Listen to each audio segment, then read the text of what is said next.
Close your eyes. Imagine stepping outside of time. The hum of the modern world fades away. A wide field of grass whispers in the wind. A cool breeze touches your face. Damp earth, wild herbs, distant musk of animals. A vast, untamed landscape stretches before you. No roads, no cities, no trace of the life you know. Under a wide, empty sky, the story of humanity began. You are not a tourist. You are a witness to the dawn of our ingenuity. We meet a family, our distant relatives, beautiful landscapes, brutal challenges, their lives, resilience, survival taught by the land.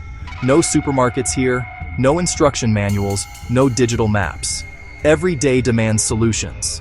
Stay warm when temperature plummets, find food when the ground is bare, stay safe when predators roam. The world is raw and dynamic. Immense ice sheets sculpt mountains and valleys. Climates shift dramatically. Sometimes mild air, green and bursting with life. At other times, bitter cold and snow. They didn't conquer nature, they were part of it. They listened to rhythms, to read signs, and to adapt with necessity-born cleverness. This is not just history, it is the story of us. Walk quietly alongside. Observe shelter from storms, sustenance from soil. See simple, revolutionary tools made by hand. Watch them work together, care for one another, build the first communities. A 10-minute prehistory challenge, a glimpse of how our ancestors did more than survive. They learned, they innovated, they laid foundations for today. Let the journey begin. Instead, home is a place of temporary safety and warmth, a sanctuary that moves with the seasons and the herds. For some, a home might be the mouth of a deep limestone cave, its rocky walls offering solid defense against biting wind and prowling creatures of the night. The ground inside, packed down by generations, feels solid and secure. Here, sheltered from the rain, a family can find respite. For others, home is something they must carry. A small group dismantling their dwelling at sunrise, sturdy young branches bent into a dome, large overlapping animal hides pulled over the frame, hides stitched with sinew, light to transport, strong in a storm, setting up camp, a practiced cooperative ritual that makes a place feel like home in hours. This movement is strategic, not aimless. Nomads moving with the rhythm of the natural world. They follow the great herds. Reindeer, bison, mammoth, knowing that where the animals go, there is a promise of food. They head to riverbanks when the salmon are running. They move to southern valleys to escape deep highland snows. Their mental maps are incredibly detailed, showing where to find fresh water, where the good hunting grounds lie, and safe places to shelter. The camp, cave, or hide tents is their social heart. More than a place to sleep. A workshop where tools are made, a kitchen where food is prepared. Section 5. The Spark of Change. The Power of Fire. Of all the discoveries by early humans, none is more transformative than the control of fire. At first, it may have been a terrifying force, a lightning wildfire consuming the forest. Then, someone learned to capture it, to tame it, to create it at will. This single achievement fundamentally changes the human story. A controlled fire becomes a hearth, the center around which life revolves.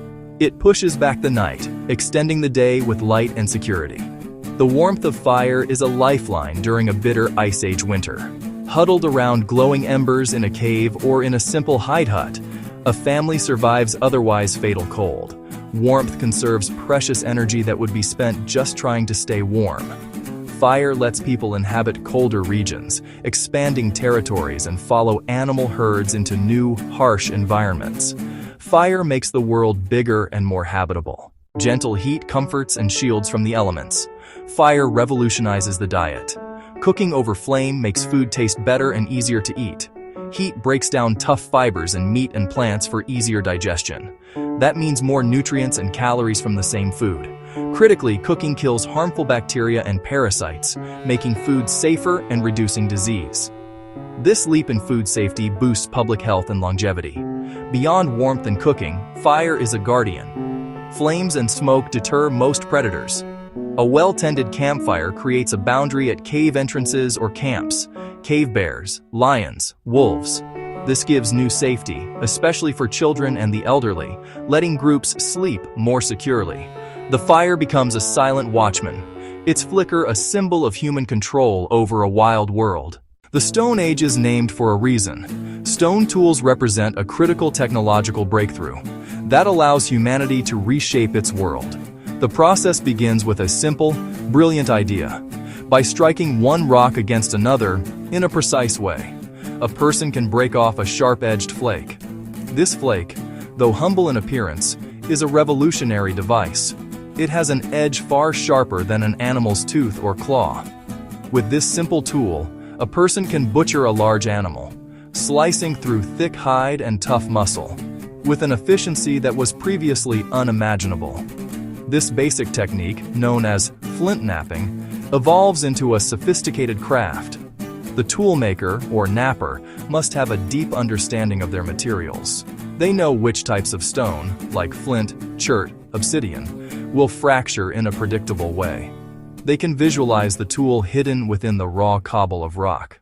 With a hammerstone, often a smooth, hard river pebble, they strike the core with controlled force. Each blow is deliberate, removing a flake to slowly shape the final product. The process creates a core tool, like the iconic hand axe, a multi-purpose implement used for chopping, digging, scraping.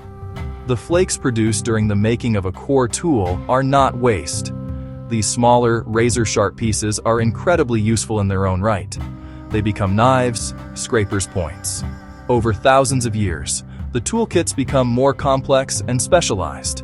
People learn to create long, thin blades from a single core, a much more efficient use of raw material. They also begin to use other materials. Bone and antler, once discarded, are carved into needles, harpoon, points awls. This growing technological skill has a profound impact on every aspect of their lives. Better tools for butchering mean more food from each kill. Sharper spear points mean more successful hunts. Bone needles allow for the creation of tailored, multi-layered clothing from animal skins, providing far better protection against the cold than simple draped hides.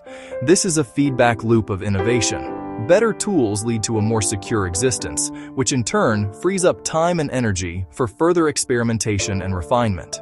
The human hand, guided by a clever mind, is literally shaping the tools for its own success. Survival in the Stone Age is a constant negotiation with danger. The world is filled with powerful predators that see humans as just another source of food. Enormous cave bears, saber-toothed cats, packs of dire wolves are a constant threat, especially to the young, the old, or individuals who become separated from the group. Safety, therefore, is found in numbers. Living and traveling in a close-knit band is the first and most important line of defense. A group of alert, cooperating humans is a much more formidable opponent than a lone individual. The location of a camp is chosen with security in mind. A site with a good vantage point, like the top of a small hill, allows them to see danger approaching from a distance. A camp with its back to a sheer cliff face means they only have to defend one direction. Caves are excellent natural fortifications, but even in the open, they create defensive perimeters. The campfire, as we have seen, is a crucial element of this defense, its light and smoke acting as a powerful repellent for nocturnal predators. At night, members of the group might take turns staying awake, tending the fire, and keeping a watchful eye on the surrounding darkness. Beyond predators, the environment itself poses countless risks. A sudden blizzard can trap a hunting party far from shelter. A flash flood can sweep through a riverside camp with devastating force. A simple fall on uneven ground can result in a broken bone, a potentially life-threatening injury in a world without modern medicine.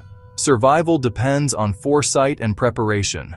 They learn to read the weather in the patterns of the clouds and the direction of the wind. They store dried meat and nuts for times when fresh food is scarce. They know their territory intimately, including the locations of safe shelters along their travel routes. When injuries do occur, the group's collective knowledge of primitive medicine is vital. They know which plants have antiseptic properties to clean a wound and which leaves can be mashed into a poultice to reduce swelling. A deep cut might be pressed together and held with a clean hide bandage. A broken limb would be immobilized using straight sticks and strips of leather. While these treatments are simple, they represent a crucial effort to manage injury and prevent infection. The care and comfort provided by the group to a sick or injured member is as important as any herbal remedy, reinforcing the social bonds that are essential for everyone's survival. Life in the Stone Age is fundamentally a collective experience. The basic unit of society is the extended family group, perhaps numbering 20 to 50 individuals. Within this group, cooperation is not a choice. It is the very fabric of existence. Food from a successful hunt or a bountiful gathering session is shared throughout the camp, ensuring that everyone, from the youngest child to the oldest elder, receives nourishment. This system of sharing builds a powerful sense of interdependence and mutual obligation. The success of the group is the success of every individual within it. Around the evening fire, the group comes together. Elders pass on their wisdom through stories, recounting epic hunts explaining the origins of the stars, teaching the moral codes of the community. Songs are sung, rhythms mimicking the motions of work, rhythms mimicking the sounds of animals. These are not just entertainment. They are vital methods of education and cultural transmission, binding the group together with a shared history and a common understanding of their world. In these moments, we see the birth of human culture. In the quiet, protected spaces of deep caves, we find one of the most astonishing expressions of the prehistoric mind: art. Using pigments made from ground minerals like ochre and charcoal, mixed with animal fat or saliva, these early artists painted breathtaking images on the rock walls. They depicted the animals that were so central to their lives: powerful bison, graceful deer, immense mammoths. Sometimes they painted abstract symbols or the outlines of their own hands. These paintings were likely more than just decoration. They may have been part of sacred rituals to ensure a successful hunt, a way of connecting with the spiritual world, or simply a way to tell the stories that mattered most. This social and cultural world provides comfort and meaning in a difficult life. People form strong emotional bonds, fall in love, raise children, and mourn their losses. Evidence of deliberate burials, sometimes with grave goods like tools or ornaments, suggests they cared deeply for their dead and perhaps held beliefs about an afterlife. These are not unthinking brutes focused only on survival. They are complete human beings with complex emotional lives, a need for belonging, and a desire to understand their place in the universe. It is this powerful social glue that holds their world together. As we draw back from this glimpse into the deep past, the sheer scale of our ancestors' achievement comes into focus. They navigated a world of immense difficulty with a stunning combination of ingenuity, resilience, and cooperation. Their lives were a masterclass in problem-solving.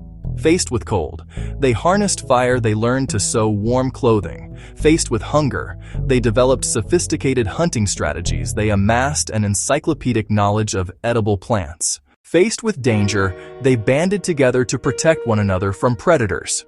What can we, in our world of comfort and technology, learn from them? The first lesson is one of resourcefulness. They used what was available, transforming a simple stone into a life-saving tool and a fallen branch into the frame of a home. They possessed an intimate understanding of their environment. They knew the properties of plants, the habits of animals, and the rhythms of the seasons. Their story reminds us that the natural world is not just a resource to be exploited, but a complex system to be understood and respected. The second, and perhaps most important lesson, is the power of community. No one survived the Stone Age alone. Their existence was built upon a foundation of sharing, mutual support, and collective knowledge. They understood that the well-being of the individual was inseparable from the well-being of the group. In a world that often encourages individualism, their lives are a powerful testament to the fact that we are a social species, and our greatest strength has always been our ability to work together, to care for one another, and to share what we have. Open your eyes. You are back in the year 2025, surrounded by the marvels of the modern age. The city hums with a different kind of energy, yet the echoes of that ancient campfire still linger. The challenges we face today are different, but the fundamental human qualities required to meet them are the same: cleverness, adaptability, and compassion. The clearest lesson from our prehistoric ancestors is a simple and timeless one. We survive and thrive not just through the tools we make, but through the bonds we build. Use what you have, share what you know, and above all, take care of one another. That is the enduring legacy of our shared human journey.